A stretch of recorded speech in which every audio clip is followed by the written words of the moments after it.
Calling to order the Winona County Board meeting for February 8th. Our first order of business is public comment.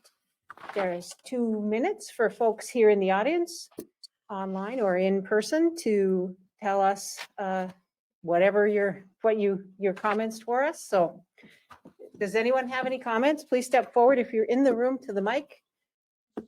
And note there's a 2-minute timer on the screen, probably. Maybe.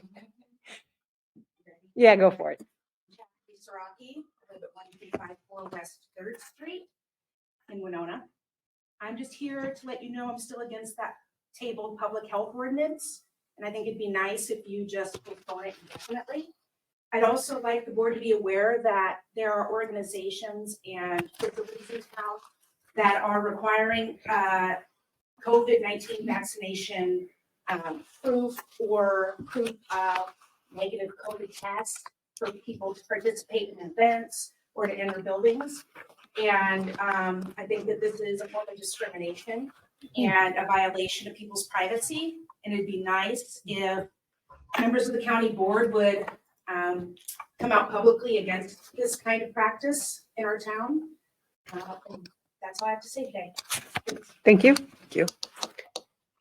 Is there anyone else who has a comment that they would like to share with the county board? Please come forward. State your name and address, please, for the record. My name is Brianna Bowes at 2712 Ridge Hill Drive, Winona, Minnesota. I'm just here to speak on behalf of my boyfriend and our plans for our conditional use permit to build a house. We really want to do it to be close to his family and still be on the hill with them. So that's what we would like to do. Thank you. And I'm sorry, Yeah, which application? Yeah, is that one yours? that's on our docket today? Yeah, which, Yes, it should be for Richard and Walker Brown. Bronk, okay, thank you. Thank you. Is there anyone else here in the audience or that is online that would like to come forward and share their thoughts with us during our public comment period?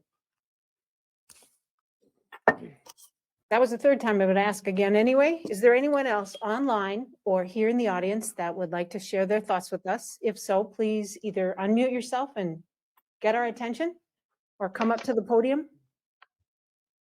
Commissioner Meyer, I'd like to speak. Sure. Can you identify yourself? My name is Travis Peterson, 55 Shady Oak Court. Sure. Again, it's not on the agenda today. I want to speak out against the public health ordinance that's tabled, and I agree. Be nice if that was taken off the table. Also wanted to give you a couple updates. Cotter High Schools K through 12 has went mask optional as of Monday of this week.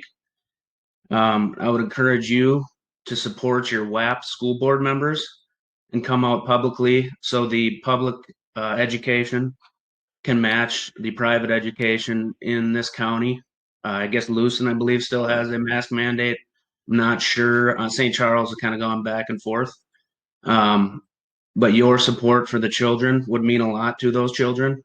We fought hard to get the parents the option on the mask. Additionally, I sent you guys all an email probably a couple weeks ago inquiring about the Winona County case rate, and I haven't been able to get a sufficient answer. So my questions are, what exactly is the equation that they use that posts to the website, and what the definitions of those terms are? And I'm specifically wondering about the population that we're using, just because we have, I would say, a large proportion of our population as college students. So whether or not they're actually included in our census data or not, if we include them as cases, but they're not in our population from the census, our rate would be artificially high. So that's what I want to get to the bottom of, the equation and the definition of all the terms.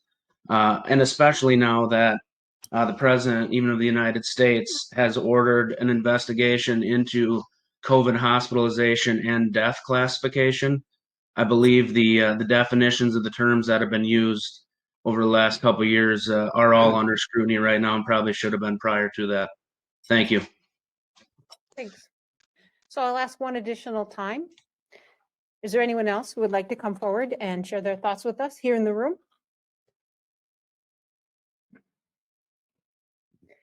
Please state your name and your address for us. Thanks. Yes, my name is Cole Reps, 115 First Avenue Southeast, Altura. First time I've been before you guys. Yes, I want to state an agreement about what you guys have tabled, the public health ordinance. I believe it is in your guys' best interest, it is in the interest of the people to indefinitely remove it. We're 3 years into it, and we found so much information that shows a lot of the stuff has been inflated. Median age death is up towards past the life expectancy already. 3 years of COVID has killed less children than has drunk driving, underage drunk driving in 1 year in Minnesota.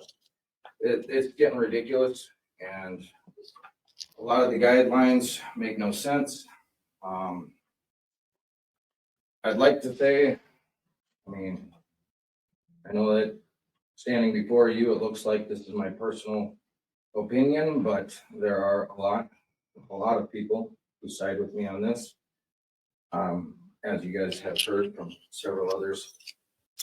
So, that's my opinion on that. That's what I feel. If you guys would like information, I've gathered quite a bit of information over the past 3 years on this COVID, and I know some of you guys disagree, but I can provide a lot. So I wish you guys would rethink this. Thank you. Thanks. Thank you. Is there anyone else online or here in the room that would like to share their thoughts with us? If yes, please either unmute yourself and get our attention or come to the podium and tell us your name and address. Hearing nothing, we're going to move on. So the next order of business is approval of the previous county board minutes from January 25th.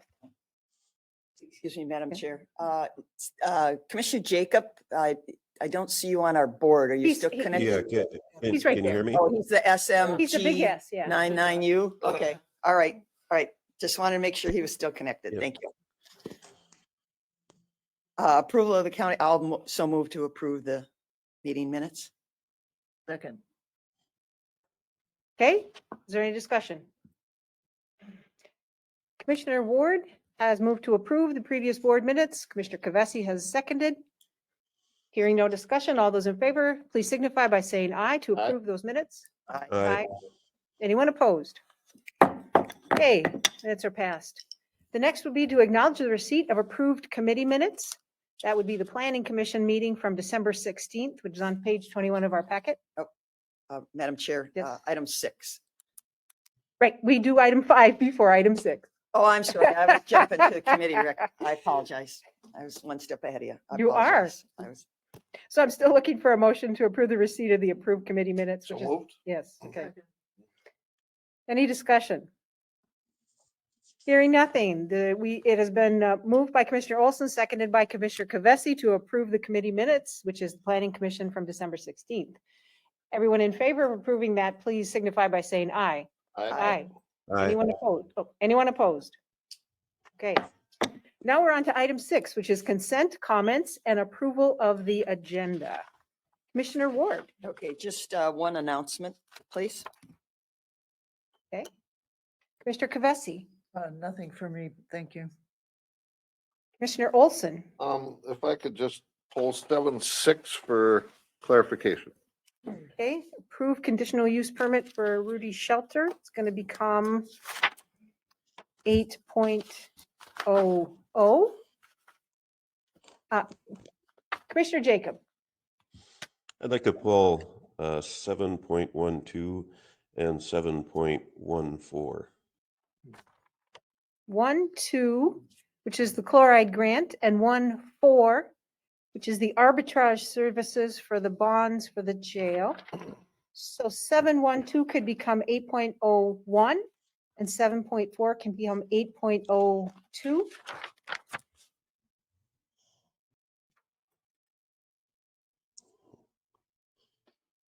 Okay.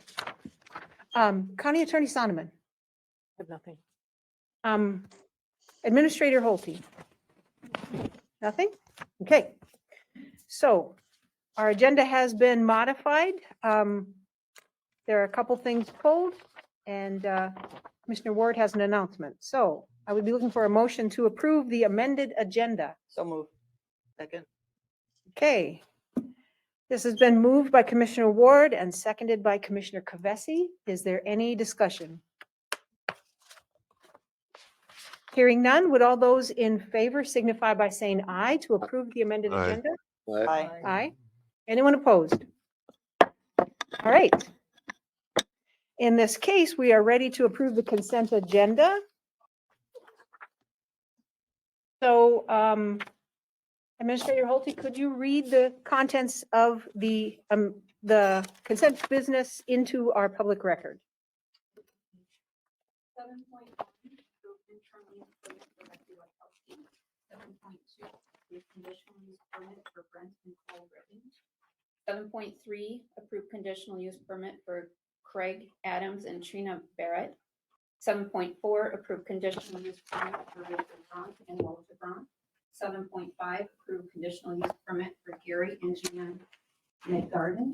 Pardon me if I misstated the name. 7.8, approve contract and business associate agreement with Engage Winona for 2021 local public health act for accountability requirements. I think I missed one on the bottom there. 7.7, approve renewal of agreement with Southeastern Library. 7.9, approve purchase of service and business associate agreement with Family and Children's Centers, CEA, Hiawatha Hall, for intensive residential treatment services. 7.10, approve purchase of service and business associate agreements with Family and Children's Center for supervised visitation services.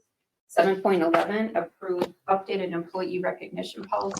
7.15, 7.13, approve state guidelines for database marriage certificate implementation project. And 7.15, confirm payment of disbursement. Thank you. I would be looking for a motion to approve the consent So business. moved. Second. Okay, there's a motion by Commissioner Olson, seconded by Commissioner Kavesi. Is there any discussion about the consent business? Hearing none, would all those in favor of approving the consent business signify by saying aye? Aye. Aye. Aye. Anyone opposed? Hearing none, the consent agenda is passed. So this moves us to item 8.00, which is to approve the conditional use permit for Rudy Shetler. This can be seen on page 80 of the packet. I guess I just have a question. Okay. So I see this is a retail dry goods. So we've covered all the accessibility, building code stuff, or that's gonna be covered? Madam Chair, Commissioner Olson, this is an extremely good point, and no development certificate has been issued at this time. So those items that, such as ADA accessibility counters and parking spaces indicated as ADA accessible will be in place before the development certificate. Some of the operation has commenced, so we'll have to be going back and looking at all of that. It was originally approved as an egg structure, and then it moved from there. So we will be making a note of that. And in fact, that was part of staff discussion prior to the planning commission meeting. Yeah, I know with the building code being egg structures are exempt. And then if they want to turn them into a retail structure where the public's in there, then we can have some issues. So. Exactly. So the ADA accessibility is our responsibility, even if we're not a designated building code county. And that is something that we did have on our horizon this time. So I appreciate the reminders that help staff do that job. Thank you. Thank you. Move to approve. Second. Okay, so Commissioner Olson has moved to approve 8.00, previously 7.6, which is the conditional use permit for Rudy Shetler. And Commissioner Kavesi has seconded. Is there any other discussion? Commissioner Jacob, I wanted to call on you particularly since you sit on the Planning Commission.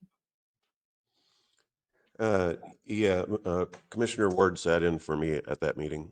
Oh, yes, that's right. Yes, Yeah. yes. And the planning commission approved it, and it's encouraging to see all aspects of our county growing economically. This is a service that's needed in that specific community, so it was supported.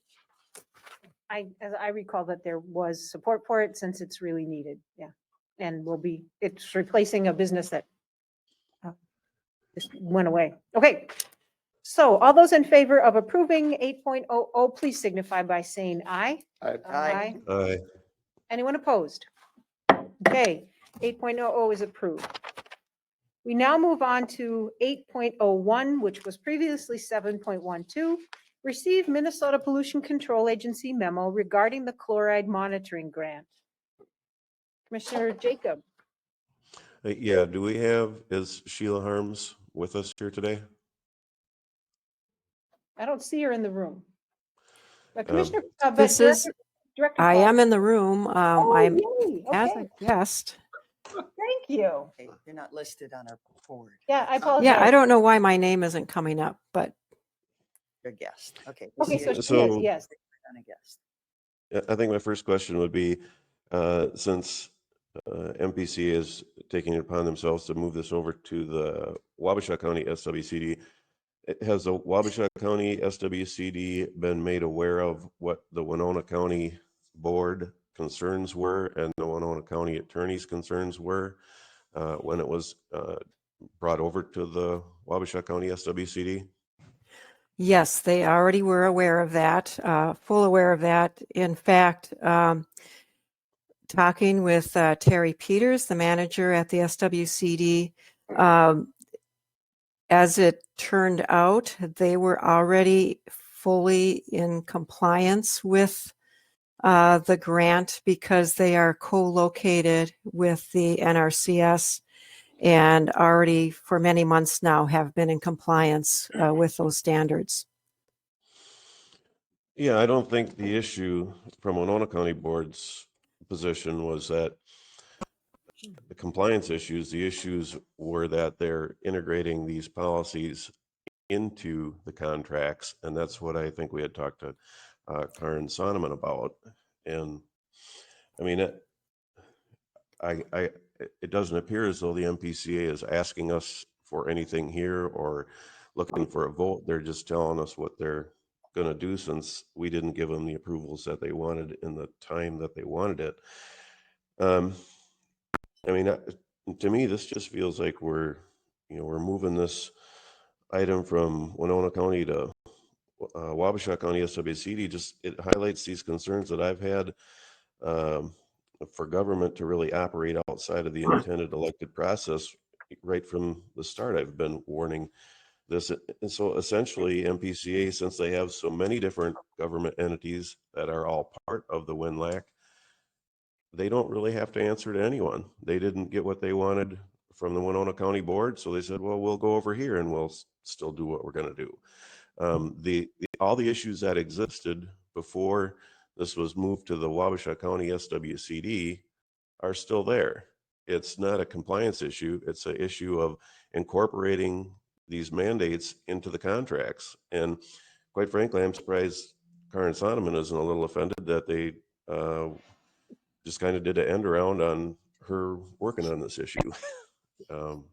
So those are my concerns. I understand that we're not being asked for anything here. They're going to do what they're going to do, but I've had these kind of concerns right from the get-go with this, these 1-1 plans, and I think we're going to see more of these types of problems come forward in the future. So those were my concerns, and that's why I pulled the item. Okay. I don't know if Emily is on the meeting or not, but I know she had presented earlier at one of the earlier county board meetings. And yes, for whatever reason, the MPCA wants that particular language to be included as boilerplate language in all of their grants, evidently from, but when you read into the 1446 guideline, the 1446 guidelines, as well as the 1446 language, when it came down to this particular grant, the deliverables could be provided and without having that policy apply to this grant, because there was chloride monitoring being done. That's all being done socially distanced out at various locations in the watershed, collecting samples. And so that's because it was outdoors, socially distanced, the policy did not apply. So that's, I can't, I'm not, don't have the legal expertise, but from what I understood, this grant, yes, it's included in the language, but the deliverables or what was being done within that grant, the policy did not apply. So that's all I can say. I don't, but yes, that it's still a question in the back of my mind. Well, what does this mean for other grants? And so I can't answer about the legal expertise on that. And, to me, not just what does this mean for other grants, but this policy of the MPCA, and it could be, there's so many different branches and entities that interact with these 1-1 plans. They don't hear what they want from one entity, they just move on to the next entity. And so then government really becomes its own entity that doesn't have to answer to the people who elected and set the entire 1-1 policy up. So, I mean, it just, the idea of what they're doing here is just circumventing what democracy is supposed to be about. So I have a lot of concerns, and I see I don't have the power here to do anything about it. They're not asking for any of they're not asking for the Winona County's approval that they originally asked for. They're saying, sorry, we don't need it. We'll get our approval from somewhere else. So I don't like the way that's working, and I'm frustrated with that. I don't know what we can do about it, but Thank you, Commissioner Jacob. Attorney Sonneman would like to speak. Then I know that Ms. Qualley, the Director of Planning and Environmental Services, wants to speak, and Commissioner Ward after that. So, Attorney Sonneman. Thank you, Chair Meyer. I do share the frustration, I guess, with that Commissioner Jacob has expressed. But I see this with a lot of state contracts. They are just not changeable, and they're kind of rigid about that. These are the terms, and either live with them. But I have done some background on this. I have not completed my review, to which I apologize. I have not had a chance to talk to anybody at the Office of Management and Budget or speak to anybody in the Attorney General's office, but I have contacted and communicated with my colleagues who have also noticed this same provision and are cautious, very cautious about it, and have advised their boards similarly as I have to you, because even if there is a change in this eventually, if we sign something, it means we are bound by those terms. And so that's where some of the caution is. But it's also that, again, my frustration is that the state or any large entity tends to not move very fast to change things once there's a change, particularly at the legal level. I mean, this has been a subject of many court cases. As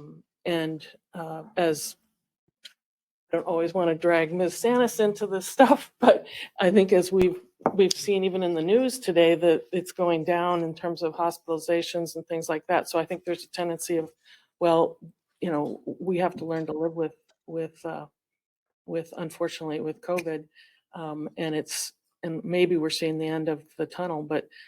But I share what Commissioner Jacob is expressing here, and like I said, it's frustrating.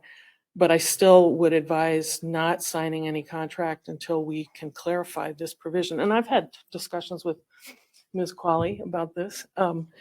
And I just think that the state is a little behind in looking at their contracts if they're going to make changes. I mean, the thing that frankly bothers me is the state itself ended the state of emergency, the mandates as far as, you know, the masking and things like that in July of 2021, but they haven't changed their policy internally. So I will continue to follow through on that, but I would continue to advise if there's any contract, because this is a legal contract, we are bound by the terms, that we be very cautious, or that you as decision makers be very cautious about approving a contract that has some terms in it that would lock us into something that may not even be relevant anymore.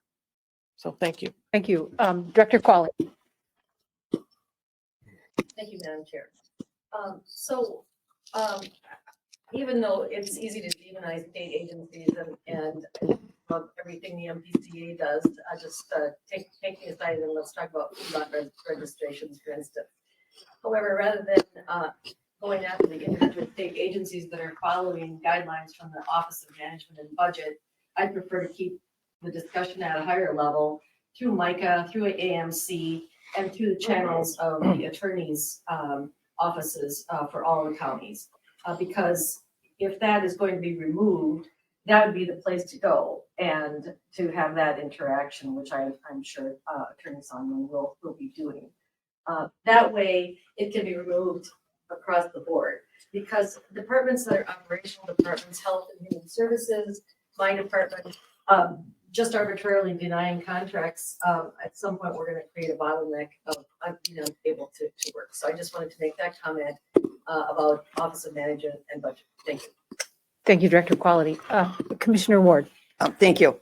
Attorney Sonneman highlighted many of my points, and I would advise Chair Meyer, and even I'm not sure who the WinLAC chair is that would sign any contracts, not to sign these. And we are, in my opinion, we still are tied to this grant through WinLAC and through Sheila Harms being a Winona County employee.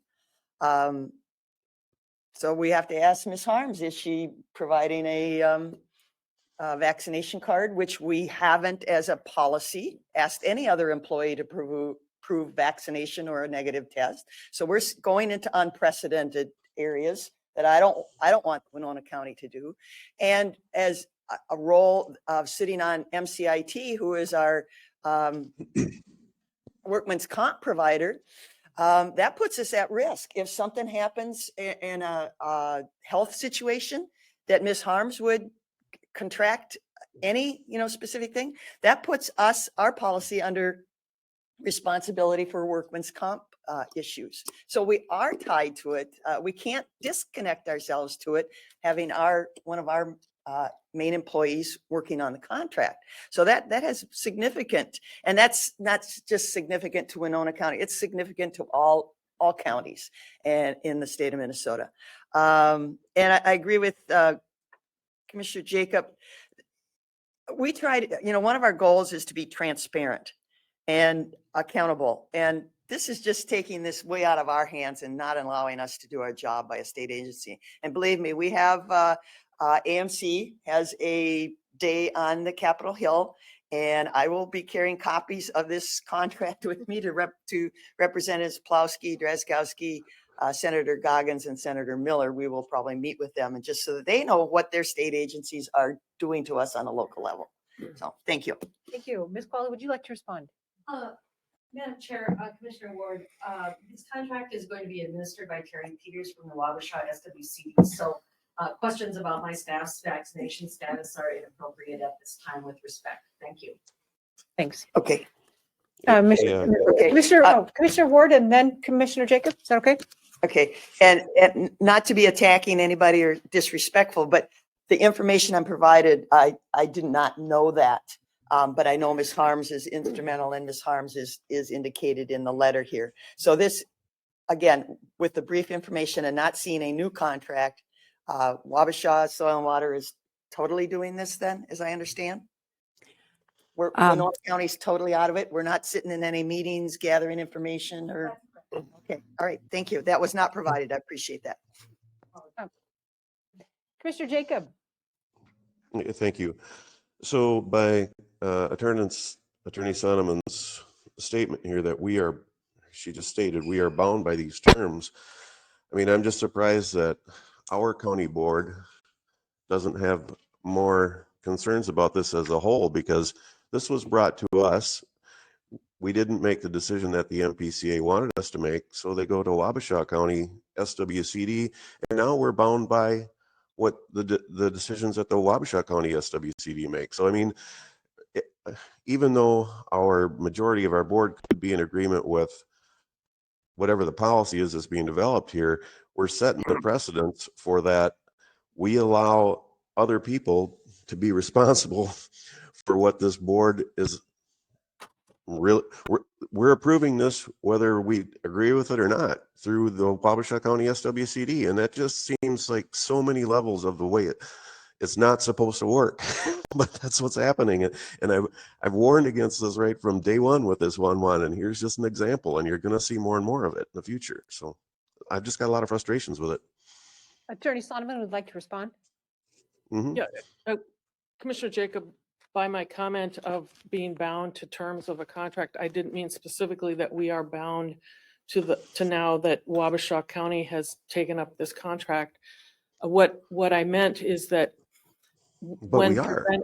well, I don't, from what Ms. Qualley is saying, we're not. I mean, as far as that, it's the Wabasha County Soil and Water that has signed the contract, and they're responsible for But it. we're all WinLAC. Well, but what my comment was more directed to the idea that as long as that language is in any contract, and if the board would decide to approve a contract that affects Winona County specifically, that it's a contract between whichever party and Winona County, that's where the language gets to be, as my colleague from Sherburne County said, which I really agree with, what a crappy position to be in. I mean, so my comments were directed with the idea that that the county board has to be cautious about accepting any terms of any contract that a term may not be able to either be carried out, or that we will be on the hook for taking monies that then we can't deliver on. So that's it. Wasn't directed specifically at the fact, or I don't know if Wabasha, if we're tied to Wabasha. I don't think so. They are apparently going ahead with this under the terms, and they are the party to the contract, and we are not. So. Is there further discussion? Madam Chair, this is Sheila. Could I add something Yes. to? Yes, thank you very much. Yes, just to clarify with what Commissioner Jacob has asked about the grant, as Attorney Sonoman mentioned, is between Wabasha County SWCD and the MPCA. Winona County is not in that grant and is not named as any subcontractor in that grant.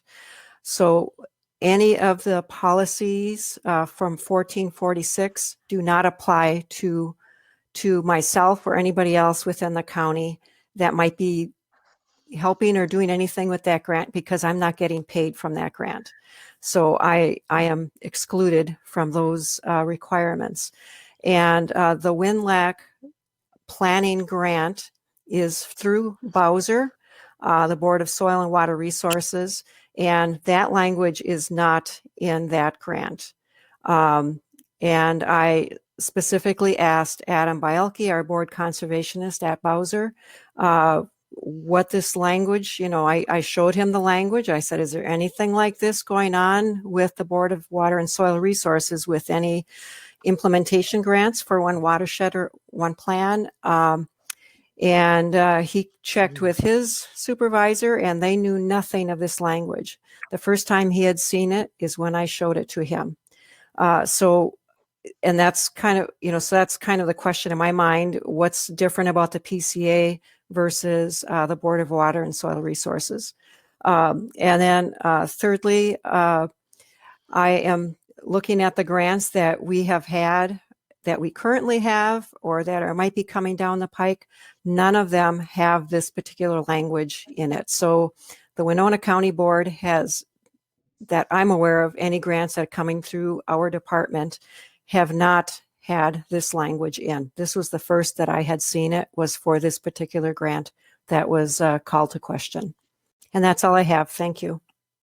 Thank you. And just for the record, Ms. Harms is the water planner for Winona County. Oh, I'm sorry. Yeah, Commissioner Meyer? Commissioner Jacob, yes. Yeah, so I guess my question would be for Sheila Harms. Will any monitoring from this grant take place anywhere inside of Winona County boundaries? Yes, to answer that question, yes. And that's Okay, being so- taken care of by Root River SWCD, which is one of the subcontractors, and Wabasha County Soil and Water Conservation District. And similar to what we've done, what has been happening in the past with any monitoring, it's all done socially distanced and outdoors. Yeah, so I mean, to me, that's proof positive that we're losing control of our own government here. They're setting up new governmental boundaries based on watersheds, and they're implementing them inside of our county and telling us, you ain't going to vote on it. You got no part of it. We're taking it through Wabasha County SWCD. So I'm sorry, I see it differently. And it's very hard for one county commissioner to go kind of head to head with the amount of staff and legal and water planners at multiple different levels, MPCA, Bowser, all these people have the same plan in place. And yeah, so I'm not getting anywhere, but I'm seeing it, as I just stated. This is happening inside of our county. Our authority has been taken away. They're implementing it within our county through another county. And I mean, to me, that's just not what the government, that's not how we were elected to govern Winona County. Now someone else is. Commissioner Olson. I'd call the question, but there really isn't a question. We're receiving the order. I think we're getting way off track. Would you like But- to move to accept it? Well, all we're doing is receiving it. Yeah. Would you like to move to receive it? Yeah, so I'll make a motion that we receive the memo Okay. as stated. Is there a second? Second. Okay, discussion, Commissioner Ward. Thank you. I think some of the frustration that Commissioner Jacob implied, I also have concerns. And it just goes to show you with Ms. Harm's comments that nobody knew that at the state level seemed to know that this was in the language. And of all state agencies they work with, why MPCA is so intent on leaving it in there when we haven't had this in public health grants, we haven't had it on public safety grants, all the other grants we get, it hasn't shown up. But the inefficiencies of government that one supervisor goes to another supervisor and doesn't realize it's in their contract is inexcusable. It's inefficient government. We got to change it. And again, we don't need to be led down a path that we have no control on. Commissioner Kavesi. Yeah, I can understand the frustration. I think the solution is to receive the memo, which is why I seconded it, and then to continue to discuss this at a higher level. I think it has to be taken up at a higher level. It's not MPCA, it's the Office of Management and Budget. So I think we discussed that earlier, and I think that's in motion. So I would like to proceed. Is there any new information to be added to this discussion? Hearing none, all those who are in favor of moving to just say that we have accepted the memo that came from the MPCA, please signify by saying aye. Aye. Aye. Opposed? Nay. Okay, motion passes 3-2. We now be moving on to item 8.02, which was previously 7.14. Approve addendum agreement with Ellers to provide arbitrage services. This is the company that would provide arbitrage, which is connection to sales of the bonds for which the proceeds of will pay for the new jail. Commissioner Jacob? Yeah, yeah, I asked to have this pulled just simply for a separate vote. I don't need to spend time discussing anything further about the jail that's moving forward. I'll just continue to vote against any of the jail proceedings. So I just need a separate vote so I can vote no. Okay, so I'd be looking for a Motion motion. to approve addendum agreement. Second. Okay, so Commissioner Olson has moved to approve the addendum for agreement with Ehlers to provide arbitrage services, item 8.02 on our agenda. And Commissioner Kavesi has seconded. Is there discussion? Commissioner Ward? I echo the same frustration. I do not support the building of the jail. I have to walk by it now when I come into the building and see the ground moved. It's ironic that we have to spend almost $25,000 to spend money to pay for if you figure the $1,250 per year, and I know it'll go down. It pains me that we have to spend this kind of money to spend money. Is there any further is there any further discussion? I just want to, Commissioner Olson? I'd just like to add that I've come across items before at this county board level, and I can't recall any specifically, but that I may have voted against, but the county has moved forward to doing this, and this is part of the process. And if you opposed it originally, I understand that. But this is part of the process of getting it done and protecting the county bond money and the spending of it. So I would hope that we could move ahead and support some of the issues that are going to support the movement that we have going. So that's all I have. Okay, any further discussion? Hearing none, with all those in favor of approving item 8.01, approve addendum agreement with Ehlers to provide arbitrage services, signify by saying aye. Aye. Opposed? Hey, Nay. Motion passes. We now move on to item 8.1, receive update on juvenile preventative strategies and program for at-risk youth. I believe this is both County Attorney Sonneman and Health and Human Services Director Karen Sanis.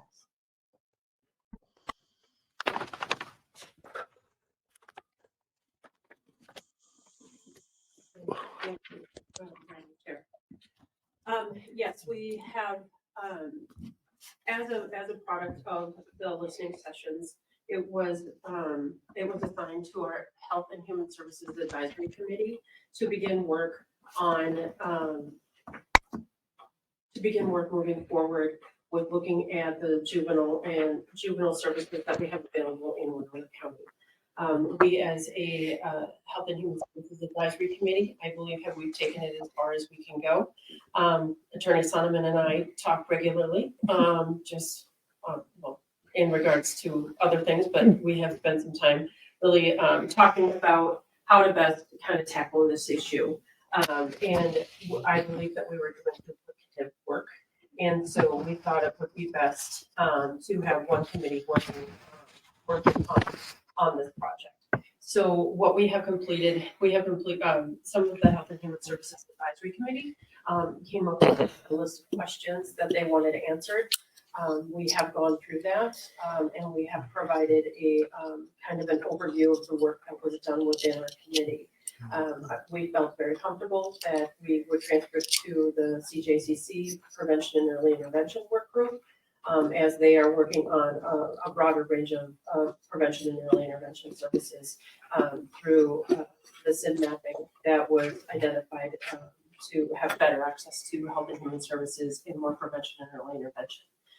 We felt very comfortable kind of handing that over. County Chair Board Chris Meyer and is one of the chairs of that work group, and then also Andy Krantz, who is a community member that is also part of the Health and Human Services Advisory. So they're kind of bringing that forward and taking that on to kind of do that work all together as one. I've made the offer to Commissioner Meyer and to Mr. Krantz that myself and my staff will be available to them as needed throughout this process.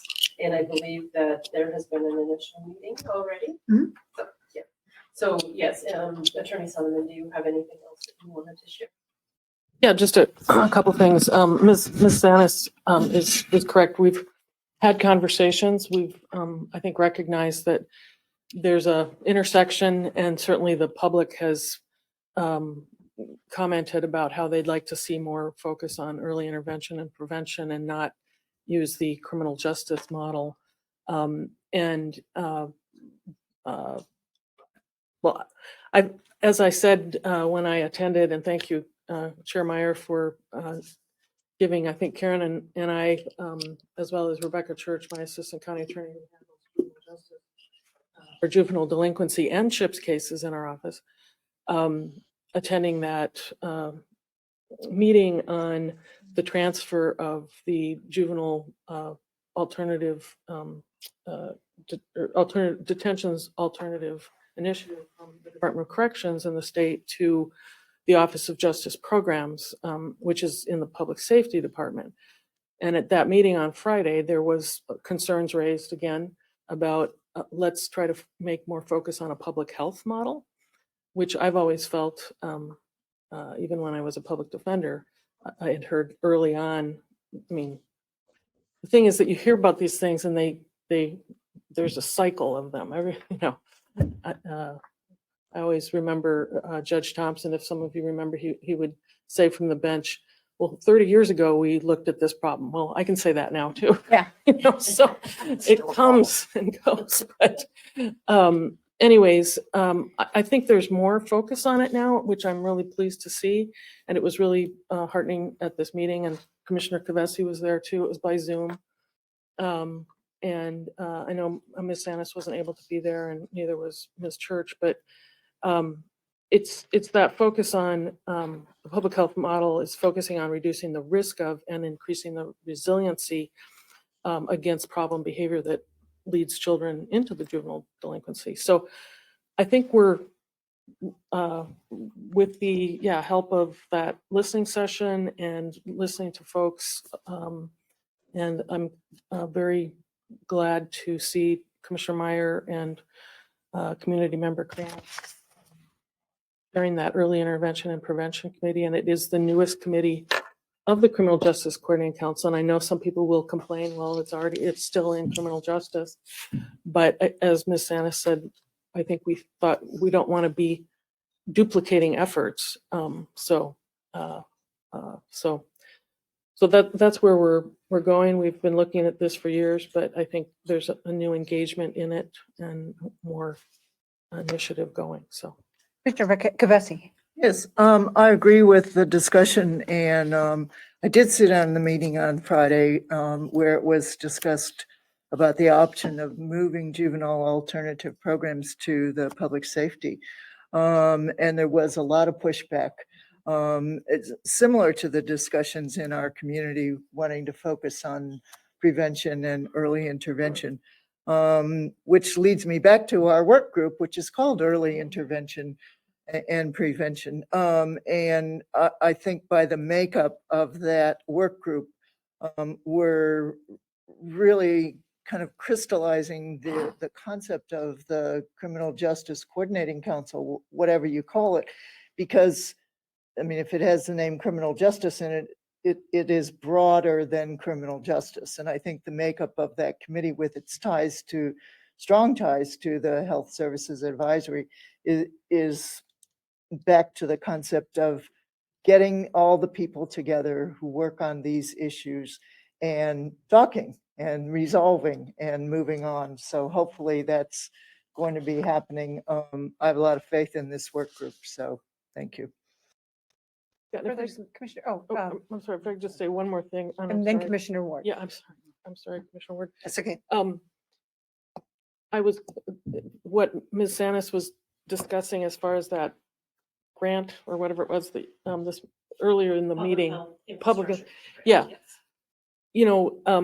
What we have to be cognizant of is that's great that we're looking more at public health and I'll call it beefing it up, because it is so important. And most people think of, public health is looking at pandemics or helping with, if there's a health disaster or something like that. But it really does come down to, we have to look globally, collaboratively. And so I hope that as we put more funding in public health and look at, organizing it in a way that will also address these broader problems of prevention and early intervention. And again, looking at poverty and housing and everything that we are, we have these other work groups now that we also have set up, supportive housing. So it's, again, I think put a little initiative in everybody to look at more globally at the problem. So. Commissioner Ward? Yeah, it does say in our packet, the last thing in 3 months by the county board. So do we have any, I hear a lot of meetings, which is good. I hear public health, which is good, because the motto of public health has always been prevention, not consequential, like criminal justice sometimes is consequential driven. You It's do more something preventative now. more now, Okay, but and but early it, but intervention. 30 years ago, as Judge Right, Thompson yes, would say, it was if you do Oh, yeah. something, you get Boom, yeah. something Mhm. happens to you. So do we have any more, do we have a more specific timeline so that the public, because I know there's a segment of the public that's very interested. So these meetings, are we coming up with any more definitive work plan? I mean, we can talk about this for the next 30 years Right. too, and that's not what the public is asking. So do we have a more definitive timeline, or are we making, have there been any changes made to the system currently that we can look at and analyze? Well, No, we're just still meeting. Yeah, well, and Yeah. I can answer a piece of that. And, as far as the timeline for the prevention and early intervention work group through CJCC, that is kind of up to the chairs of that to kind of set that more of a definitive timeline. What I think the hand is kind of being forced is when we have these availability like the infrastructure grants, to be able to begin, having some of those, we need to act now, where we can't wait for the committee to come up with recommendations. And I think, this interim administrator Pulte can tell you that I have been talking organizational structure for about 2.5 years. And we really need to look at our organizational structure when we, if we're going to do effective community interventions. Public health is not what we call a tertiary program. They are seated in prevention and early intervention. And what we're doing right now is very tertiary, that reactionary, like something happened and now we have to react. This is not their comfort level. They like being up here. And so that is why you're seeing a lot of public health professionals resigning, because it's not a comfort level that they do on a daily basis. So yeah, so we're going to be looking at that. The preliminary plan for the infrastructure grant was due last week. I have not shared that yet with Maureen, but we will be talking about that. And then, like I said, I will be filling out that paperwork, when, prior to asking for acceptance of the grant, to be able to kind of flesh out, like, what is this going to, is this going to cost us, tax levy dollars? What do we currently provide for tax levy dollars towards public health? I wish Finance Director Boga was here, because he and I had a few discussions about, there's been years over the past 5 years that we have contributed $0 levy dollars towards public health. And, where should our priorities lie? Should, when we're paying, $2.3 million in out-of-home placements, could we take some, 200, 300,000 of that money and kind of flip it and do community interventions before we get to the point where kids need to be placed out of home? Our drug epidemic in Winona County is an epidemic. It is, and it needs a public health response. We are in crisis. We've removed 12 kids over the last 2 weeks, all drug homes, drug raids, things like that. It is something that we really need to look at very seriously, moving forward to get ahead of this. And the funds that Attorney Sonneman worked so hard for us to get with the opioid it's just a drop in the bucket on what we need. Commissioner Olson? Just have a question. So before we had the synthetics and the bath salts or whatever, what are we seeing now? Methamphetamine and Yeah. heroin. Which, and I will defer back to what Attorney Sonneman If you haven't watched Don't Sick Yeah, or read or the book, read the book. Don't Sick on Hulu, it's a mini series. And it really paints a picture of how the opioid epidemic has gotten so out of control. And then how once opioids aren't available, people will be turning to methamphetamine. That the level of addiction is just, it's just like nothing. And recovery from these addictions is very slow and arduous. Mr. Ward? Well, to follow up with Commissioner Olson's question, then years ago, we had a meth lab infestation. Mhm. That doesn't seem to be happening. Am I correct? Right. It's drugs coming From into, Mexico. from Mexico, Mhm. Yes. our and- southern border. Yeah, and they have what's called a shake and bake method. Okay. Of making methamphetamine. It can be made in a pan in the microwave. They can be made in Gatorade bottles. So are we So- seeing that in Winona County? I mean, are we still, Yes. okay, because we don't hear about that. Yes, you don't hear about the clandestine meth labs. Like, No. You know, No. out in, you know, old farmhouses or old farm buildings, things like that. We haven't been hearing that. Sometimes, you know, we've been hearing of homes that had been condemned because of the level of contamination. No, we are not seeing those, you know, big labs at this point, but they are like veterans on the side coming in also from Mexico. One of the, I think, best intervention, immediate strategies for those meth labs was limiting the delivery or supply of pseudoephedrine. Right, over the counter. And so that really cut those. And but I wanted to go back to a point you made, Commissioner Ward, about kind of what's the timeline, what are we doing? I just want to emphasize again too, and not because it's something that's dear to my heart, because it is, but the projects that we've been doing through CJCC, but also the community, because the community is working with us, like our treatment court, like our reentry program, like what we want to start, which is the family treatment court. But we have been doing those programs. In fact, we'll be celebrating treatment court's 10th year this year. But those are really, I look at those as long-term strategies or even midterm strategies of prevention and early intervention, because you can see the children of people in treatment court or the children in the RAP program, which works with community connectors now, their livelihoods improve and they see their parents, they're proud of their parents or their caretakers. So that's another form to me of that we are doing things. But I'm very hopeful we'll be doing more with early intervention prevention committee. So Maybe we'll have an update. Commissioner Jacob? Yeah, can you hear me again? Yes. Yeah, I did get Yes. disconnected and I reconnected, so I was just making sure I'm on. Okay. And did you have a comment for the No, conversation? I do not. No, I'm just listening. Thank you. So is there any other discussion? Or are we ready to move on? One other thing I did want to share is well, prior to the pandemic or early on into the pandemic too, I regularly meet with individuals from the social work program at Winona State University, just to kind of have open discussions of how can we work together. We do provide a lot of internship opportunities for their students, but what they also offer a lot of things is how can we help the community? How can we have our students help the community? So one of the things I did ask, we just met with them last week. One of the things I did ask of them is to provide us with like peer-reviewed articles on prevention and early intervention.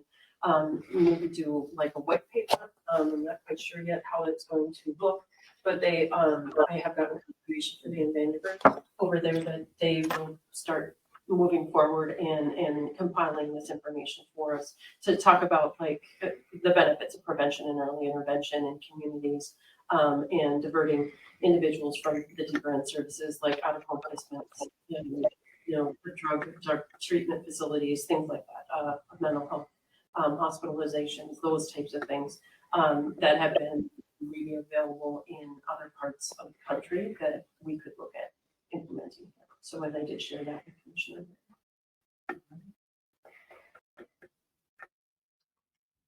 Okay, hearing no other comments? Thank you very much. Director Sanis and Attorney Sonman. The next item of business is pardon me? Oh, okay, 8.2, approve or deny future agenda item to discuss obtaining clarification of the transfer of funds from general fund to Health and Human Services Fund, as was raised by Commissioner Ward last time. I think our policy is that this isn't the real discussion, but if we had 3 votes to have the real discussion at the next meeting, that would be what our process dictates. Commissioner Ward? Yes. Well, and I asked for this, and I think was this paper that was provided us, was this some clarification on? Yes. Okay. So it came from the point of having to transfer funds from the general fund to the Health and Human Service, which isn't unusual. We do it all the time. But the numbers, and this provides some accountability. And again, I appreciate that. And Ms. Holte did provide some previously to me individually, is for us as county board members to look at some of these programs where we're losing revenue, we aren't getting the revenue we should, and then where some of the expenses are. And I'll go back to the example of, Commissioner Olson talked about things that we didn't or did support and changed. Home health aides. At one time, Winona County had home health aides, and it was a good thing. It was taxpayer dollar supported and everything, but we found an alternative. We found private entities that took over those people. I never did receive much negativity about our transition, but there may be opportunities within this realm of activities that we could partner better with some of the private nonprofits or some of the healthcare plans or something. But when we have to transfer these kind of dollars and our expenses keep going up, and we need to be, again, I talked earlier, we need to be transparent because these are taxpayer dollars that we're moving. And the taxpayer, I feel, needs a good background and why we do this, what's going on. We just learned today 12 kids were taken out of homes because of drugs. I hadn't read that in any of the papers or was not knowledgeable of that. And so that's things that the public needs to understand, and we as county board members. So I would just like to delve into some of these programs, see if there's some options that we can make it more efficient and yet, and the transparency of what we're doing. And that would lead to the bigger discussion. Okay, so Commissioner Sanis, would you like to respond? Yeah. Oh, pardon me, I'm sorry. In fact, I made a list this time so that I would avoid that error. So Director Sanis, would you like to apply? Is director the correct title? He's the Health and Human Director? Services Okay. Director, yes. I thought department head or something. Okay. Yeah. I'm sorry. Same thing, but And I didn't have time to finish updating it. We did meet last Thursday, to discuss some of this. Maureen had put this together. I did not have time to update some of it. But then again, so one of the things I wanted to speak to is when we do have issues like more kids enter. So when we have kids entering out of home placement, whether that be into general foster care or if they're looking in treatment facilities or shelter facilities, when we have to take some type of action, that also increases our expenses for our county attorney's office, which we pay them for the hours that they provide to us. And there's some logic behind some of that, but I don't necessarily want to get into that today. So when you see increased legal services, that has been, that is part of the issue. We also use Attorney Solomon's office to do all of our contracts and work with our contracts. And that has been an area of improvement that I've been wanting to move forward, is in our contract area. And we have worked pretty significantly over the last several months, also working on contracts with, we just really found some areas of liability that we wanted to kind of tighten up, and then looking at interim administrator Holte, because we have done a lot of work in that area, and not an area that we necessarily wanted to begin working in, but it was we needed to make it a priority. So that is also another area that we, like I said, we'll continue to see go up. When we also have kids that are also going into out-of-home placement, our court-related expenses go up. Those are our supervised visitation. These are our juveniles. that need intensive tracking services, which provide some UA services for us, things like that, to assure that kids are following their plans that are the probation plans or the conditions of probation, I should say, with our juvenile corrections probation agents. So again, when we have kids going in, we're gonna see expenses go up. So Well, those and- are some of the things that I wanted to touch on. Yeah, and so I guess today, though, we aren't getting into that detail, but I think at some point we should get into that kind of detail, correct? So actually, I have a question, but for you, Commissioner Ward, but I Yes. would like to allow others to speak first before I go there. No? Okay. So what I heard your initial request was, we had a specific line item on our update in terms of transfer of money. And your initial request was just clarifying that specific line item. But what I'm hearing you say now is that you are interested in more general information about programs and situations in which our costs rise. Am I right?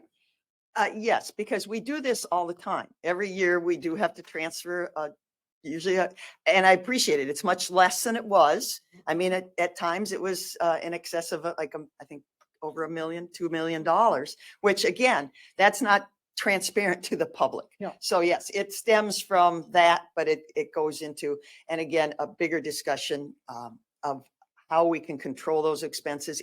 Some I know we can't, but some maybe we can. And I think it's our responsibility to review, as I've said with anything, it's our responsibility as county board members to review policies and procedures periodically to see if we can do things different and Sure. better and more And the efficient. conversation about although I think it was $2.5 million, was Yeah. prior to my election. Yeah, it was huge. And I recall that the conversation had to do with an increase of individuals with drug abuse, substance abuse problems, which was then leading to this consequence of kids needing to be taken out of the home. So it's not a new problem. Right.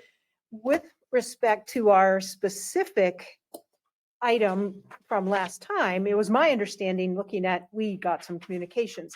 That is a problem that I have heard our lobbyist, Nancy Zaleski at Minnesota Intercounty, so she talks about that almost every month. And that is specifically when someone needs to have care at a certain level and is admitted to that level of care and then recovers enough that they can come to a lower level of care, but there are no open positions. And so for every day that they stay at the higher level of care where there isn't anywhere for us to put them, we then are responsible for the cost, not the state of Minnesota, even though we're simply abiding by their rules. So I would agree that there are many ongoing issues, and I think we as county commissioners all know this, with how Health and Human Services interacts with county boards. We are the first tier level of government administering health and human services on behalf of the state of Minnesota. And yet we do not have a lot of control over how we administer those programs. I mean, I've heard that conversation at this board multiple times. So I'm not opposed to more information. But it's a pretty broad topic. So when we get to our conversation next time, if we do, I would like to narrow it down to maybe the most specific items, and I would trust the judgment of our director to make those decisions. And I Mr. Ward. would agree, maybe take one or two programs that are high priority and walk us through. And so then again, as you said, at Micah, and we're going to the Capitol in March, and to be able to have good, intelligent conversations. And as I've learned, our state legislators want Winona County specific facts. And that's something that impresses on them where the need is. Generalities, they seem to, don't react. But if you can say Winona County is spending this number of dollars because of this, that adds a lot of credence to our discussion. So that's what I'm asking for. Thank you. So I would second that request after that clarification. Is there any further discussion? So today we're looking for 3 votes for Commissioner Ward's motion. So item 8.3, Commissioner Ward has made this motion and Commissioner Meyer has seconded it. Is there any other conversation? It's item 8.2. 8.2, what did I say? 8.3. I apologize. Okay. 8.2. So all those in favor of this action signify by saying aye. Aye. Anyone opposed? Okay. This passes. Thanks. I think Commissioner Jacob was just muted. He's He muted? may- Oh, He didn't oppose, so. well, No. let's give him an opportunity. Yeah, Commissioner Jacob. He got disconnected again. Commissioner Jacob, are you there? Wave your hand. Oh, yeah. Can you hear me now? Yes, we Yep, can. yeah. Yes, I voted in favor of the motion. All All right. right. Thank you very Thank you. much. All right, we are moving on then. Thank you, Director Sands and County Attorney Sonneman. So it would be item 8.3, which is to appoint 2022 AMC delegates. And the proposal is, I believe, keep the slate as it was. Mute. I would move we go with the 2021 Policy Committee appointments to continue in 2022. Okay. for Second. AMC. Okay, so Commissioner Ward has moved that we keep the current slate as proposed in the packet, and Commissioner Kovesi has seconded it. Is there discussion?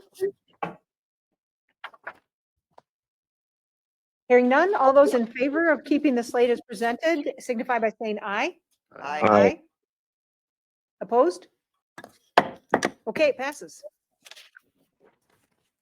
So, Commissioner Ward had an announcement. Yeah, it just, it's more informational that the planning department is, and I see Ms. Qualley has left the room, but the planning department is doing planning training.